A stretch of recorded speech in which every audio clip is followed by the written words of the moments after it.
என் உயிரோடு கலந்த சகோதரர்களே, சகோதரிகளே, அனைவருக்கும் வணக்கம். வாழ்க வளமுடன். இன்றைக்கி நம்ம எடுத்துக்கிட்ட டாபிக் அவமானம். நம்ம எல்லாருமே அவமானப்படுறதுங்கிறத ரொம்ப ரொம்ப ஒரு ஒரு ஒரு கஷ்டமான விஷயம் அப்படின்னு நம்ம நினச்சிட்ருக்கோம். அது உண்மையிலேயே மனசுக்கு கஷ்டத்தை ஏற்படக்கூடிய விஷயங்கள் தான்.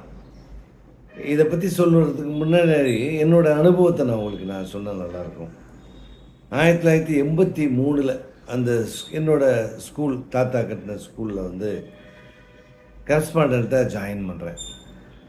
நான் அந்த ஸ்கூலில் தான் படித்தேன். அப்போ கூட நிறைய பேச்சு போட்டிகள்லாம் நடக்கும். எல்லா போட்டியிலையும் கலந்துக்குவேன், தோற்றுருவேன். ஒரே ஒரு தடவை மட்டும் 7வது படிக்கும்போது பேச்சு போட்டியில் 2வது பரிசு கொடுத்தாங்க. இதுதான் எனக்கு ஞாபகம் இருக்குது.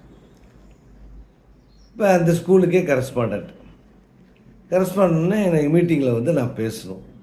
ஆண்டு விழா நடக்கும் இல்லையா, இலக்கிய மன்ற விழா. டீச்சர்ஸ்லாம் சொல்லிட்டாங்க, தலைமை ஆசிரியர் சொல்லிட்டாரு. நான் அப்போ 23 வயசு உட்காந்து ப்ரிப்பேர் பண்ணுறேன். நாளைக்கு என்ன பேசணும் அப்படின்னு சொல்லிட்டு ப்ரிப்பேர் பண்ணுறேன்.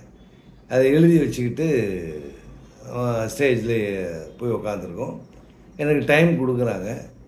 அதை பேச ஆரம்பித்து மைக்கை பிடிக்கும்போது என்னமோ தெரியல, ஒரு பயம் அப்படியே வேர்த்து விறுவிறுத்துருச்சு. அதை படித்து வச்சுருந்தது மறந்து போச்சு. பப்பன்னு உளர ஆரம்பிச்சிட்டேன்.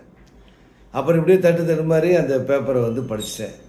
ஆனால் குழந்தைங்க தானே, அவங்களுக்கு என்ன கரஸ்பாண்டன்ட்னா என்னென்னு அவங்களுக்கு என்ன தெரியும். அவங்க எல்லோரும் சிரிச்சிட்டாங்க, கை தட்டிட்டாங்க. ஒன்றும் சொல்ல, கொஞ்சம் மாதிரி இருக்கமாக தான் இருந்தது மனசு. அன்றைக்கி ராத்திரிலாம் ரொம்ப மனசுக்கு வலிச்சுது, அவமானமாக இருந்தது. என்ன நம்ம கரஸ்பாண்டண்ட்டாக இருக்கக்கூடிய ஸ்கூலில் இவ்வளோ பெரிய அவமானப்பட்டுட்டோமே. கிட்டத்தட்ட 1000 ஸ்டூடெண்ட்ஸு எல்லோரும் நம்மளை பார்த்து பரிகாசம் பண்ணுற மாதிரி நடந்துக்கிட்டோமே அப்படின்னு ஒரு உணர்வு. அடுத்து ஒரு 2-3 மந்த்ஸில் திருப்பி நான் பேசின வருஷம் எப்படியும் 3 மீட்டிங் 4 மீட்டிங் வரும். பேசணும், மறுபடி தலைமை ஆசிரியர் டேட் கொடுத்துட்டார்.